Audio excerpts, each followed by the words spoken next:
Hello दोस्तों, हमारे YouTube Facebook में आप लोग का स्वागत है। प्रणाम, नमस्कार। हम सब आपके बीच में एक गारी गीत सुनाने चल रहे हैं। कैसा लगा कमेंट करके ज़रूर बताएं और चैनल को सब्सक्राइब करें, वीडियो को लाइक करें और हमारा सपोर्ट करें। घेरी आई बदरी बरस आए पानी हो, घेरी आए बदरी बरस गए पानी, अरे गलियां के गलियां निर्मल पानी। हाँ सीताराम से भजो, अरे गलियां के गलियां निर्मल पानी। हाँ सीताराम से भजो।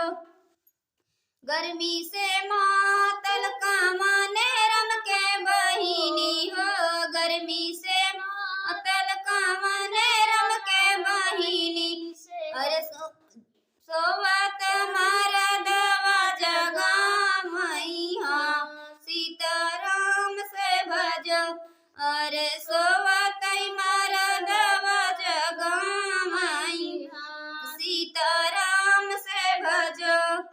सोवत मरदवा झझकी उठी बैठई हो, सोवत मरदवा झझकी उठी बैठई, अरे कहाँ तू ही रहू प्राण प्यारी। हाँ सीताराम से भजो, अरे कहाँ तू ही रहू प्राण प्यारी। हाँ सीताराम से भजो।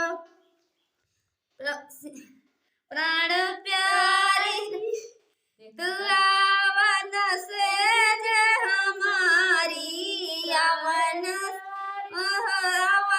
से हमारी, प्राण प्यारी तू सदा होशियारी हो, प्राण प्यारी तू सदा होशियारी, अरे आवन से हमारी। हाँ सीताराम से भजो, अरे आवन से हमारी। हाँ सीताराम से भजो।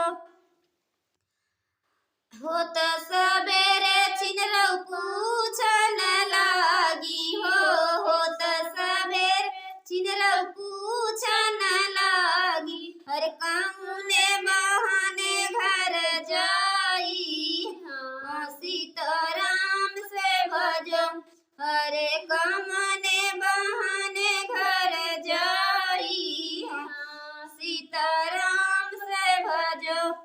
हथवा में ले तू तो ऊपरी गईठिया हो, हथवा में तू ही ऊपरी गईठिया, अरे अगिया बहाने घर जाई।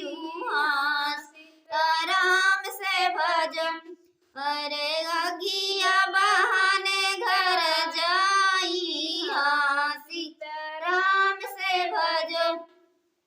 अपन बेदिया लिपावा हो कवने रमाया, अपन बेदिया कहाँ कवने रमा, अरे तोहरी बहनी गया कई के आई। हाँ सीताराम से भजो, अरे तोहरी बहनी गया कई के आई। हाँ सीताराम से भजो।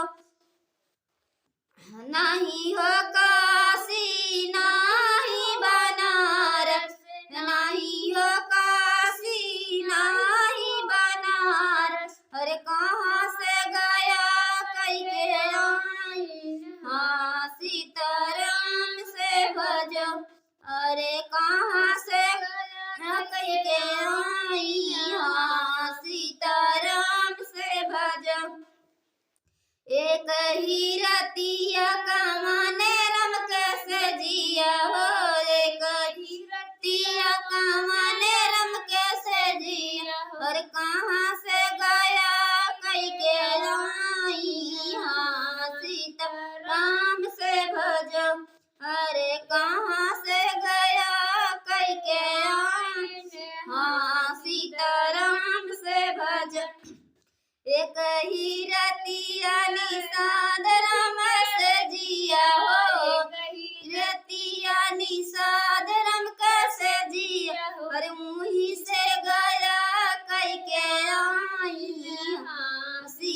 राम से भजो, मोरे ऊही से